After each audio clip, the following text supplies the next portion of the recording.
ஆண்டவர் இயேசு கிறிஸ்துவில் மிகவும் பிரியமான சகோதரி ஜெனிட்டா ஆரோக்கியசாமி, சகோதரி லாவண்யா ரவி, சகோதரி அனிஷா ஆண்டனிசாமி,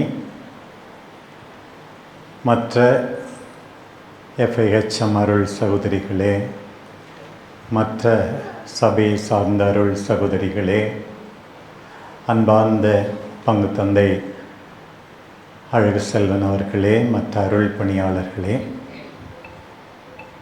நாம் எல்லாரும் சேர்ந்து இன்றைக்கு நன்றி கூறுகிறோம். முக்கியமாக 25 ஆண்டு கால துறவு வாழ்வுக்காக சகோதரி ஜெனிட்டாவோடு இணைந்து நன்றி கூறுகிறோம். 25 ஆண்டுகளில் பல பேர் 5-6 இடங்களிலே பணி செய்திருப்பார்கள். ஆனால் ஜெனிட்டாவை பொறுத்த மட்டில் அதிகமாக சின்ன சேலத்திலும் இங்கேயும் தான். இருந்தாலும் அர்ப்பணத்தில் எந்த குறையும் இல்லை, ஆர்வத்தில் எந்த குறையும் இல்லை, ஆண்டவருக்காக வாழ்வதில் எந்த தயக்கமும் இல்லை. ஆண்டவர் நிறைய நலன்களால் நிறைத்துள்ளார். நான் கூட அந்த பாடலிலே இப்படி எழுதினேன்: திறமைகள் தந்து ஆசீர்வதித்தாய், உருவாக்கம் தந்து உயர வைத்தாய் என்று. ஜெனிட்டாவுக்கு ரொம்ப பொருந்தும். திறமைகள் தந்து ஆசீர்வதித்திருக்கிறார், உருவாக்கம் தந்து உயர வைத்திருக்கிறார். இது நாள் வரை ஆண்டோடைய பிரசன்னம் உங்களோடு இருந்தது, தொடர்ந்து இருப்பார் என்று வாழ்த்துகிறோம். அதே போல் நம்முடைய சகோதரிகள் லாவண்யா, அனிஷா பற்றி எனக்கு அதிகமாக தெரியாது. இருந்தாலும் உனக்காக இனி வாழ முடிவெடுத்தேன், 1 கோடி இடர்பாடுகள் எதிர்வந்த போதும் நான் தொடர்ந்து உனக்காக வாழ்வேன் என்று நிரந்தரமாக தங்களையே அர்ப்பணித்திருக்கிறார்கள். அவர்களையும் பாராட்டுகிறேன், வாழ்த்துகிறேன். தொடர்ந்து செல்ல இந்த நேரத்தில் ஆண்டவர் பெயரால் உங்களை அழைக்கிறேன். இப்படி ஒரு கொண்டாட்டம் உங்களுக்கு மட்டும் ஊக்கமூட்டுவதல்ல, இங்கே இருக்கிற எல்லா நம்பிக்கையாளர்களுக்கும், எனக்கும், அருள் பணியாளர்களுக்கும், எல்லா அருள் சகோதரிகளுக்கும் ஒரு நினைவூட்டல் விழா, ஆண்டவருக்கு நன்றி கூறுகின்ற விழா, ஒரு புது தெம்பை கொடுக்கின்ற விழா என்று தான் சொல்ல வேண்டும். இன்றைய இறை வாக்குகளின் அடிப்படையில் நம்முடைய அழைத்தலை அலசி பார்க்க வேண்டும். 3ஆம் எசாயா பகுதியிலிருந்து இன்றைய முதல் வாசகம். 3 வசனங்கள். அவற்றை சிந்திக்கின்ற போது நமக்கு நினைவுக்கு வருவது, ஆண்டவரோடு நாம் செய்திருக்கிற உடன்படிக்கை நிலையானது. ஞானஸ்நானம் திருமுழுக்கு பெற்று ஆண்டவருக்கு சொந்தமாயிருப்பதும் ஒரு நிலையான உறவுதான். பகிரங்க வார்த்தைப்பாடுகள் வழியாக துறவு நிலையை மேற்கொள்வதும் ஒரு நிலையான உடன்படிக்கை தான். அருள் பணியாளர் நிலைக்காக தேர்ந்து கொள்ளப்பட்டு மக்களுக்காக ஜெபிக்க, பணிபுரிய, நிலையாக ஆண்டவரின் சாட்சியாக மக்களை வழிநடத்த அழைக்கப்படுவதும் ஒரு நிலையான உடன்படிக்கை தான். அதில் பாருங்கள், முதல் வசனமும் கடைசி வசனமும் ஆண்டவர் சொல்லுகிறார், உன்னுடைய வழி மரபினர், வழி தோன்றல்கள் எல்லாரும் புகழ் அடைவார்கள், ஆசி பெறுவார்கள். ஜெனிட்டாவுக்கு தான் குடும்பத்திலேருந்து கொஞ்சம் பேர் வந்திருக்கிறாங்க. வழி மரபினர் மட்டுமல்ல, குடும்பத்தார், முன்னோர்கள் எல்லாரும் ஆண்டவர் சொல்லுகிறார் புகழடைவார்கள், ஆசி பெற்றவர்கள். அதை தாண்டி FIHM சபை குடும்பம் இருக்கிறது. இன்றைக்கு ஆண்டவர் சொல்லுகிறார், உன்னால் புகழடைவார்கள், ஆசி பெறுவார்கள். அதை தாண்டி இலக்கு மக்கள் இருக்கிறார்கள். இதுதான் நம்முடைய அழைத்தலம். யாரோடு இருக்கிறோமோ, யாரோடு வாழ்கிறோமோ, யாருக்கு பணி செய்கிறோமோ, அவர்களும் சேர்ந்து நம்மோடு ஆண்டவரால் ஆசீர்வதிக்கப்படுகிறார்கள், புகழடைவார்கள், ஆசி பெற்றவர்கள் என்று சொல்லுவார்கள். அதுதான் இன்றைக்கு வாசிக்கப்பட்ட முதல் வசனம். பாருங்கள், கடைசி வசனம். ஆண்டவர் சொல்லுகிறார், நீ ஒரு நிலம், நீ ஒரு தோட்டம், நீ துளிர்ப்பாய், நீ முளைப்பாய். அப்படின்னா என்ன அர்த்தம்? நீ துன்புறுவாய், நீ கொஞ்சம் கொஞ்சமாக சாவாய், ஆண்டவருடைய வல்லமை வெளிப்படும், நீ கனி கொடுப்பாய். அதுதான் அதனுடைய அர்த்தம். நீ நிலமாக இரு, ஆண்டவரை வரவேற்க கற்றுக்கொள். நீ தோட்டமாக இரு, நீ துளிர்க்க வேண்டும், முளைக்க வேண்டும். ஒரு பக்கம் ஆண்டவருக்கு திறந்த நிலை, இன்னொரு பக்கம் ஆண்டவருக்காக பாடுபடுகின்ற உத்வேகம், மனநிலை, உற்சாகம், சக்தி. என்னால் இயன்றவரை ஆண்டவருக்காக உழைப்பேன். சாவது போல இருக்கலாம், எல்லாம் முடிந்துவிடும் போல இருக்கலாம். இல்லை, ஆண்டவர் வளர்ச்சியை கொடுப்பார். இந்த கல்லூரிக்கு வளர்ச்சியை கொடுப்பார், FIHM சபைக்கு வளர்ச்சியை கொடுப்பார், எல்லாவற்றுக்கும் வளர்ச்சியை கொடுப்பார். அதுதான் ஆண்டவர் இன்றைக்கு சொல்லுகிறார். துளிர்க்கும் முளைக்கும் ஆண்டவர் துளிர்த்தெழச் செய்வார், உயிர்க்க வைப்பார், வளர்ச்சியை கொடுப்பார், உங்களால் பிறர் வளரச் செய்வார். பாருங்க, 3 வசனத்தில் இந்த 2 வசனம் இத்தகைய அருமையான நம்பிக்கை ஊட்டுகின்ற செய்தியை நமக்கு இந்த நாளிலே கொடுக்கிறது. நடுவில் இருக்கிற வசனம் பழைய ஏற்பாட்டு மேக்னிஃபிகாத், மரியாளின் புகழ்ச்சி பாடல் போல அதே வரிகள் நடுவிலே இருக்கிற 2வது வசனம். பாருங்கள், மரியாவின் நன்றி பாடலை நினைவூட்டுகிறது.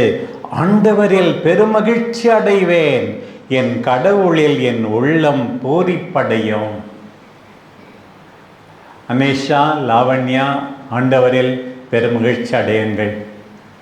ஜெனிட்டா, ஆண்டவருக்கு நன்றி கூறி பெருமகிழ்ச்சி அடையுங்கள்.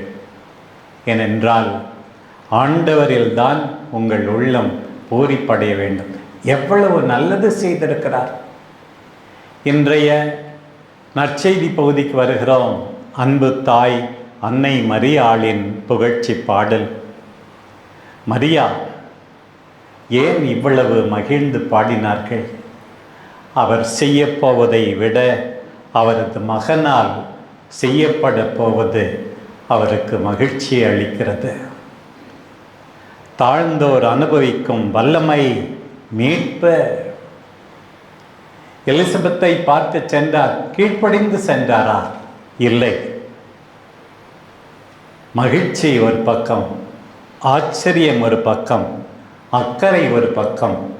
அவசரத்தோடு விரைந்து சென்றார் மரியா. அன்பார்ந்த ஜெனிட்டா, லாவண்யா, அனேஷா, மகிழ்ச்சியோடு செல்லுங்கள், அக்கறையோடு செல்லுங்கள். உங்கள் இலக்கு மக்களை நோக்கி, உங்கள் பணியை நோக்கி அன்றைக்கு மரியா சென்றது போல துணிச்சலோடு செல்லுங்கள்.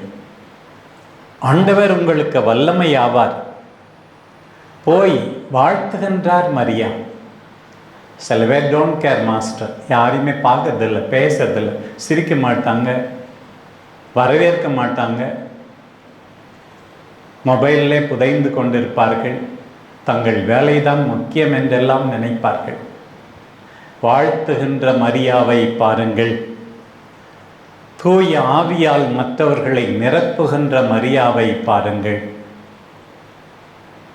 பெருமிதத்தோடு, செருக்கோடு, நான் கடவுளின் தாய், இந்த கேள்வியை போய் பார்க்கணுமா என்றெல்லாம் நினைக்காத மரியாவை பாருங்கள். இன்னொரு பக்கம் அந்த எலிசபெத் அம்மா, அப்பா அவங்களும் ரொம்ப ப்ரௌடாக இல்லை, இவ்வளோ நாள் கழித்து கடவுள் எனக்கு குழந்தையை கொடுத்துருக்கிறார். She was not proud. அவங்க பொறாமப்படலை. ஐயோ, இந்த அம்மாகிட்ட மட்டும் மீட்பர் பிறக்க போகிறார் என்று பொறாமைப்படவும் இல்லை. No jealousy, no pride. இதுதான் நம்முடைய வாழ்க்கை. யாரை பார்த்தும் பொறாமைப்பட வேண்டாம், செருக்கு கொள்ள வேண்டாம்.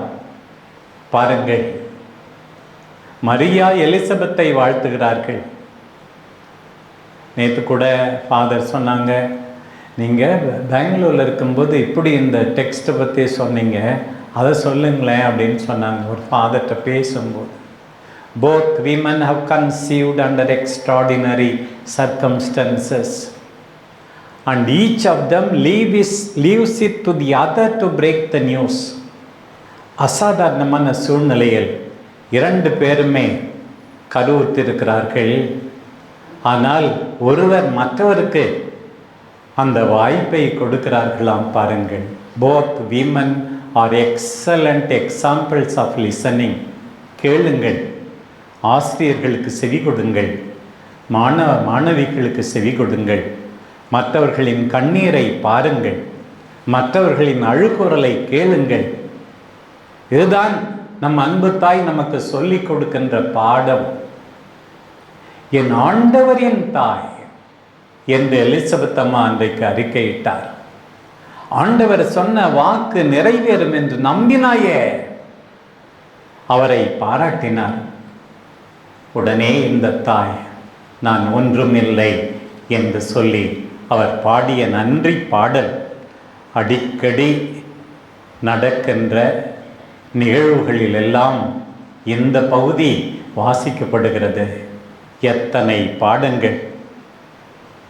நம்மில் நல்லது ஏதாவது நாம் கண்டாலும் அல்லது மற்றவர்கள் கண்டு அந்த நல்லதை பற்றி பேசினாலும் நம்முடைய கவனமெல்லாம் நம்முடைய திறமைகளில் அல்ல, எல்லாம் வல்லவரை உற்று பார்க்க வேண்டும்.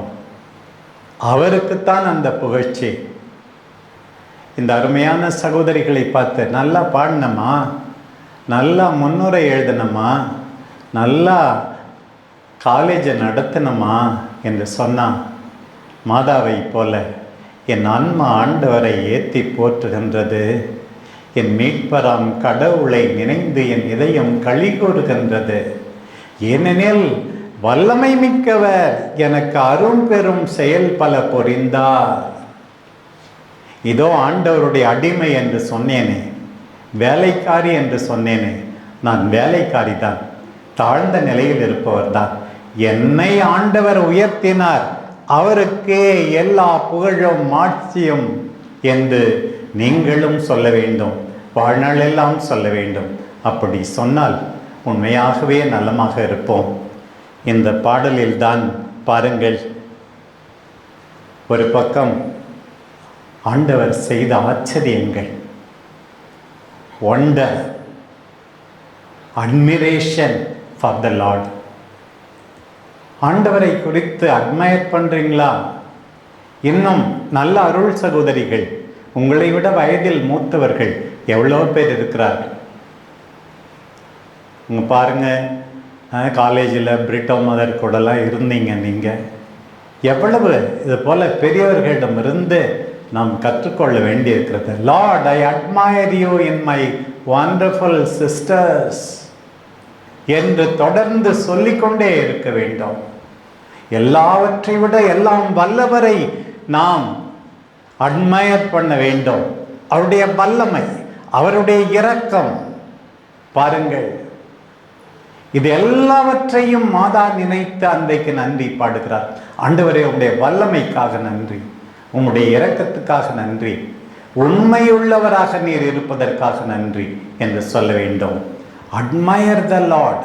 ரெண்டாவது, தேங்க் த லார்ட். நன்றி சொல்லணும், மீண்டும் மீண்டும் நன்றி சொல்ல வேண்டும். மாதா இந்த பாடலில் மீண்டும் மீண்டும் நன்றி சொல்லுகிறார். நன்றி ஆண்டவரே.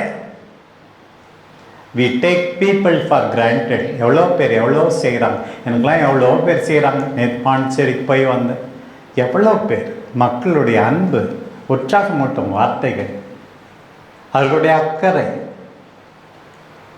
ஆண்டவரே நன்றி ஆண்டவரே, இந்த மக்களுக்காக நன்றி ஆண்டவரே, இவர்களோடு தொடர்பு படுத்தியதற்காக நன்றி ஆண்டவரே, என்னை தொடர்ந்து வாழ வைக்கிறார்கள் ஆண்டவரே, மறக்க மாட்டேன் ஆண்டவரே, 25 ஆண்டு காலத்துக்காக நன்றி ஆண்டவரே.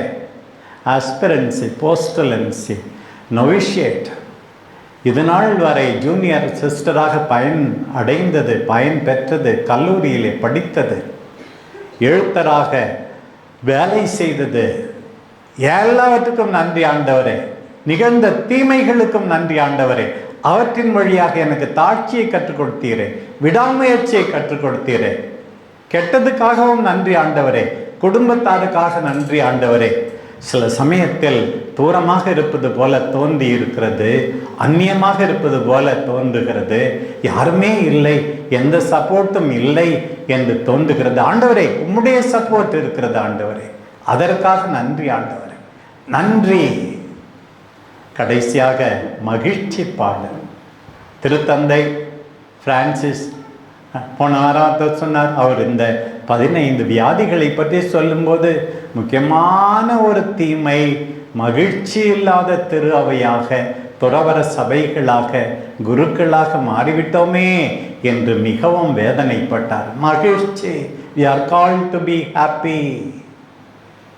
மகிழ்ச்சி நிறைந்த மரியா, நன்றி கூறும் மரியா, வியக்கும் மரியா, கடந்த காலத்தை நினைத்து பார்க்கின்ற மரியா, அவற்றிலிருந்து கற்றுக்கொள்கின்ற மரியா, அவரோடு சேர்ந்து இந்த நேரத்தில் நாம் எல்லாரும் நன்றி கூற வேண்டும். இந்த 2வது வாசகம் நம்ம எல்லாருக்கும் அறிவுரை. அதுவும் 3 வசனங்கள் தான். நான் அதுக்கு முன்னாடியும் பார்த்தேன், பின்னாடியும் பார்த்தேன். பைபிளில் படித்து தியானிக்கும் போது இது 3 மட்டும் போதாது, அதுக்கு முன்னாடி எவ்வளோ இருக்குது. நம்ம இந்த 3ஐயும் அடிக்கடி கேட்டிருக்கோம். எப்போதும் மகிழ்ச்சியாயிருங்கள், இடைவிடாது இறைவேண்டல் செய்யுங்கள், என்ன நேர்ந்தாலும் நன்றி கூறுங்கள் சொல்லியிருக்கோம். பாருங்க, அதே மகிழ்ச்சி நாம் எல்லாரும் அழைக்கப்படுவது. இடைவிடாமல் இறைவேண்டல் செய்ய அழைப்பு. இன்னொரு பக்கம் என்ன நேர்ந்தாலும் நன்றி கூறுங்கள். நான் ஏற்கனவே மேக்னிஃபிகாட் பாடலை வைத்து நான் இப்படி இந்த 2ஐயும் சொல்லிவிட்டேன். மற்றதையெல்லாம் பாருங்கள். இன்றைக்கு எனக்கு ஆண்டவர் சொல்வதாக 3 வசனங்களை தாண்டி 11 நான் வாசிக்கிறேன். என்கரேஜ் ஒன் அனதர், ஊக்கமூட்டுங்கள். பாருங்கள், இதுதான் துறவிகளுடைய அழைப்பு, அருள் பணியாளருடைய அழைப்பு. எல்லாரையும் மனமுடைய செய்யாதீங்க, ஊக்கமூட்டுங்கள். இதுதான் உங்களுடைய அழைப்பு. யாரையும் உற்சாகப்படுத்துறீங்களா? இன்னைக்கு யாருக்காவது உற்சாகம் கொடுப்பீர்களா? சில பேர் ஐயோ இன்னும் உடம்பு சரியில்லையா அவங்களுக்கு அப்படின்னு கேட்டு நம்மளை இன்னும் கொஞ்சம் உடம்பு சரியில்லாத ஆக்கும்.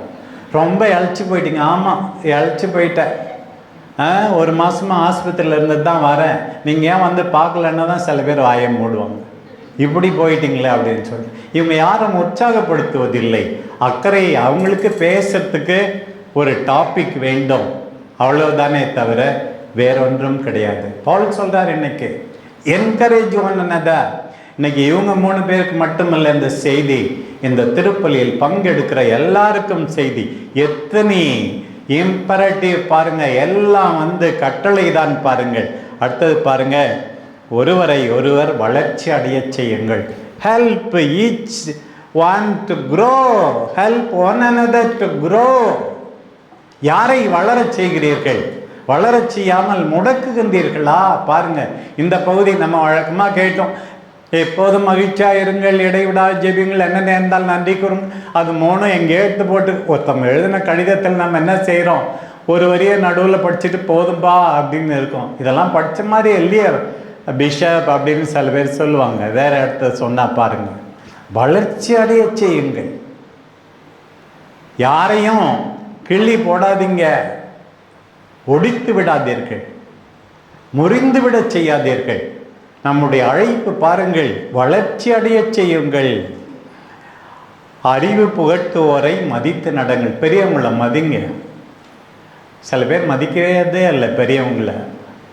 நீ உனக்கு கம்ப்யூட்டர் தெரியும், இன்டர்நெட் தெரியும், டிசைனாக ஏதேதோ மாடர்ன்லாம் தெரியும், பெரியவங்க எவ்வளோ தியாகம் பண்ணியிருக்காங்க, ஜெபம் பண்ணியிருக்கிறாங்க, பொறுப்பாக இருந்திருக்காங்க, அர்ப்பணத்தை நிறைவாக வாழ்ந்திருக்கிறாங்க. அறிவு புகட்டுவோரை மதித்து நடங்கள், உயர்வாகவும் அன்புடனும் அவர்களை கருத வேண்டும். பாருங்கள், கம்யூனிட்டியில் நிறையா சண்டை சச்சரவுகள்லாம் என்ன தெரியுமா?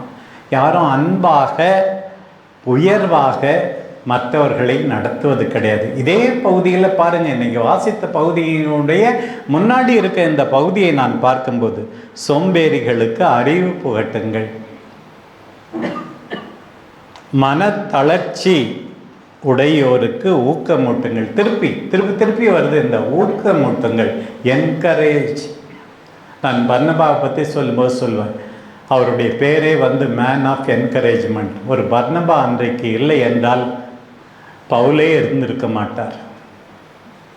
ஒரு பர்னபா அன்றைக்கு இல்லை என்றால் பாருங்க, ஒரு மார்க்கு இருந்திருக்க மாட்டார். எல்லாரையும் நம்பினார், உற்சாகப்படுத்தினார். அதுபோல தான் ஊக்கமூட்டுங்கள், வலுவற்றோருக்கு உதவுங்கள், பொறுமையாயிருங்கள், தீமைக்கு பதில் தீமை செய்யாதீர்கள். ஒவ்வொன்றை பற்றியும் பேசிக்கிட்டே போகலாம். மற்றவங்களுக்கு உதவி செய்யுங்க. நான் சொல்வேன் அடிக்கடி, நாள் முடியும் போது இன்னைக்கு யாருக்கு என்ன நல்லது செய்த. ஃபாதர் திருச்செங்கோடில் எழுதி போட போகிறேன்னு சொன்னார். யார் யார் கொட்டேஷனை எழுதிட்டு, எங்கள் பிஷப் இப்படி சொன்னார், என்ன சொன்னார், நீ அழகாக இருக்க வேண்டுமா, ஒவ்வொரு நாளும் புதிதாய் ஒன்றை கற்றுக்கொள், ஒவ்வொரு நாளும் யாருக்காவது ஒருவருக்கு நல்லது செய். பவுல் சொல்றார், நல்லது செய், அப்போதான் நீ அழகாய் இருப்பாய், நலமாய் இருப்பாய், சக்தியோடு இருப்பாய். பாருங்கள், ஒவ்வொரு நாளும் நலமாயிருக்க வேண்டும் என்றால் யாருக்காவது ஒருவருக்கு நல்லது செய்ய வேண்டும். தீமைக்கு பதில் தீமை செய்யாதீர்கள், எல்லாருக்கும் எப்போதும் நன்மை செய்ய நாடுங்கள். How beautiful it is. பாருங்கள், எல்லாருக்கும் எப்போதும் நன்மை செய்ய நாடுங்கள். நல்லது செய்யணுமா? பாருங்கள், எல்லாருக்கும் செய்யணுமா? எப்போதும் செய்யணுமா? நன்மை செய்ய நாடுங்கள். தூய ஆவியின் செயல்பாடுகளை, இது முடிஞ்சு இந்த 3 இன்னைக்கு கேட்டோம் இல்லையா, அது முடிஞ்சு இன்னைக்கு அதுவும் வாசிச்சோம்தான். தூய ஆவியின் செயல்பாடுகளை அணைத்து விட வேண்டாம். நெருப்பு எரியட்டும், பத்திக்கிட்டு எரியட்டும், ஆர்வம் இருக்கட்டும், செத்து போன மாதிரி வாழாதீங்க. The fire of the Holy Spirit should be in you. பாருங்க, இறை வாக்குகளை புறக்கணிக்க வேண்டாம். எப்போ பார்த்தாலும் பிஷப் சொல்லுவார், word of God, word of காட்னு சொல்லி இறை வாக்குகளை கேட்க, படிக்க, தியானிக்க, அதன்படி வாழ தயங்காதீர்கள், புறக்கணிக்க வேண்டாம். சீர்தூக்கி பாருங்கள், நல்லதை பற்றி கொள்ளுங்கள். பாருங்கள், தீமைகளை விட்டுவிடுங்கள், எங்களுக்காக வேண்டிக் கொள்ளுங்கள். பாருங்கள், இதெல்லாம் பவுல் சொல்கிறார். இன்றைக்கு எனக்காக வேண்டிக் கொள்ளுங்கள், இந்த அருள் சகோதரிகளுக்காக வேண்டிக் கொள்ளுங்கள். எல்லாம் வல்லவர் உங்களை தூய்மையாக்குவாராக. உங்கள் உள்ளம், ஆன்மா, உடல் எல்லாவற்றையும் குற்றமின்றி காப்பாராக. கடைசியாக ரொம்ப நம்பிக்கை அளிக்கிற செய்தி, ஜெனிட்டாவுக்கு, லாவண்யாவுக்கு, அதே போல் அனிஷாவுக்கு நம்பிக்கை அளிக்கிற செய்தி. இப்படித்தான் முடிகிறது அந்த கடிதம். உங்களை அழைத்தவர் நம்பிக்கைக்குரியவர். அது தொடர்ந்து பவுல் சொல்கிறார், எனக்கு ரொம்ப சந்தோஷமான ஒரு செய்தி. இப்படி தான் அந்த கடிதம் முடியுது. கடைசியாக இந்த கடிதத்தை மற்றவர்களுக்கும் வாசித்து காட்டுங்கள். ஒரு ஆள் சொன்னார், ஒரு டிரைவர் சொன்னார் என்கிட்ட, காரில் போகும்போது, இந்த பகுதி வந்துச்சா, அப்படி முடிஞ்சுதா பிஷப், நீங்கள் இந்த கடிதத்தை மட்டும் இல்லை, பைபிள் ஃபுல்லாக தமிழ்லேயும் இங்கிலீஷ்லேயும் வாசித்து காட்டிட்டீங்க. பவுல் இந்த தெசலோனிக்கேற்கு எழுதிய முதல் கடிதத்தை தான் வாசித்து காட்ட சொன்னார், நீங்கள் எல்லாத்தையுமே வாசித்து காட்டிட்டீங்க அப்படின்னு சொன்னார். பாருங்கள், எவ்வளோ அருமையான கட்டளைகள், அறிவுரைகள் நம்ம எல்லாருக்கும். இதை படித்து வாழ்ந்தாவே போதும். எஞ்சி இருக்கிற வாழ்நாட்களை அப்படி வாழுங்கள். இந்த நற்கருணை பலியில் ஆண்டவர் பிட்டு கொடுக்கிறார், இரத்தத்தை சிந்தி நமக்கு கொடுக்கிறார். நம் இரத்தத்தையே சிந்துவோம் என்றால் நாம் துன்புறுவோம், நம்மையே பிடுவோம். நம் அன்பு தாய் அன்னை கன்னிமரியா முழுமையாக கொடுத்தவர். புனித பிரான்சிஸ் அசிசியார் அன்பே வடிவாக இருந்தவர். இந்த கட்டளைகளை எல்லாம் நிறைவாக பின்பற்றியவர். தீமைக்கு பதில் தீமை கிடையாது, நல்லது செய்ய வேண்டும் என்று சொன்னவர், உன் வாழ்வே நற்செய்தி என்று அறிவித்தவர். எல்லாமே நம்முடைய பாதுகாவலரான புனித பிரான்சிஸ் அசிசியாரிடம் இருந்தது.